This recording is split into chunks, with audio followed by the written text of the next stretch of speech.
নজর রাখবো বসিরহাটের মিনাখার দিকে। মিনাখায় বিডিও অফিসে তালা তালা গ্রামীণ সম্পদ কর্মীদের। বিডিওর বিরুদ্ধে টাকা হাতানোর অভিযোগ। বিডিওর বিরুদ্ধে অভিযোগ ভিআরপি কর্মীদের, গ্রামীণ সম্পদ কর্মীদের বেতনের টাকা হাতানোর অভিযোগ। মিনাখার বিডিও অফিসে তালা তালা গ্রামীণ সম্পদ কর্মীদের। বিডিওর বিরুদ্ধে টাকা হাতানোর অভিযোগ। বিডিওর বিরুদ্ধে টাকা হাতানোর অভিযোগ ভিআরপি কর্মীদের, গ্রামীণ সম্পদ কর্মীদের বেতনের টাকা হাতানোর অভিযোগ। মিনাখায় বিডিও অফিসে তালা তালা দিলেন গ্রামীণ সম্পদ কর্মীরা। বিডিওর বিরুদ্ধে টাকা হাতানোর অভিযোগ। বিডিওর বিরুদ্ধে অভিযোগ ভিআরপি কর্মীদের। আমাদের সঙ্গে সরাসরি রয়েছেন আমাদের প্রতিনিধি অর্ণব, রয়েছেন আমাদের সঙ্গে। অর্ণব, এই মুহূর্তে সেখানে কি পরিস্থিতি?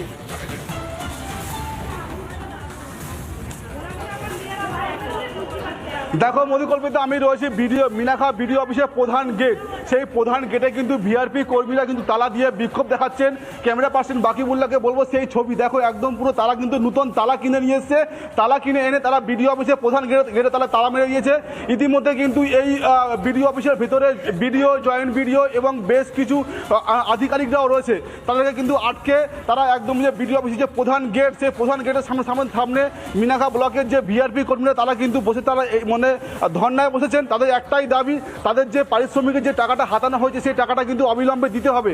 টাকাটা না দেওয়া পর্যন্ত তারা কিন্তু তারা এই বিক্ষোভ, তারা এই আন্দোলন কিন্তু চালাবে। পাশাপাশি আগামী দিনে তাদের সঙ্গে যেন এরকম কোনো ব্যবহার না হয় তারও প্রতিশ্রুতি দিতে হবে ব্লকের বিডিও এবং জয়েন্ট বিডিওকে। এমনটাই দাবি তুলে কিন্তু এলাকায় একদম কিন্তু এই মুহূর্তে রয়েছেন। এই বিডিও অফিসে তারা কেন? বিডিও অফিসে তালা কারণ হচ্ছে আমাদের দাবিগুলো না মানা অবধি এরকম তালা থাকবে। দাবিটা কি, মানে কিসের দাবি? আমরা সাধারণ ভিআরপি, আমাদের 50 দিনের টাকা দেওয়া হয়েছিল। আমরা একেবারে বিডিওর বিরুদ্ধে একগুচ্ছ অভিযোগ ভিআরপি কর্মীদের।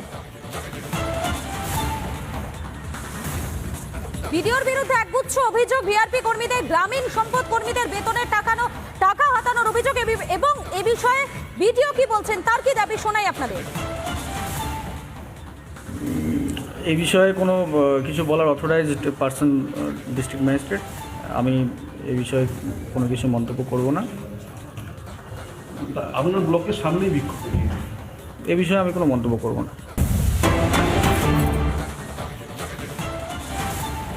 উত্তর দিনাজপুরের দিকে নজর রাখবো। সেখানে এক মহিলাকে বাড়ির পিলারে বেঁধে বেধড়ক মারধর।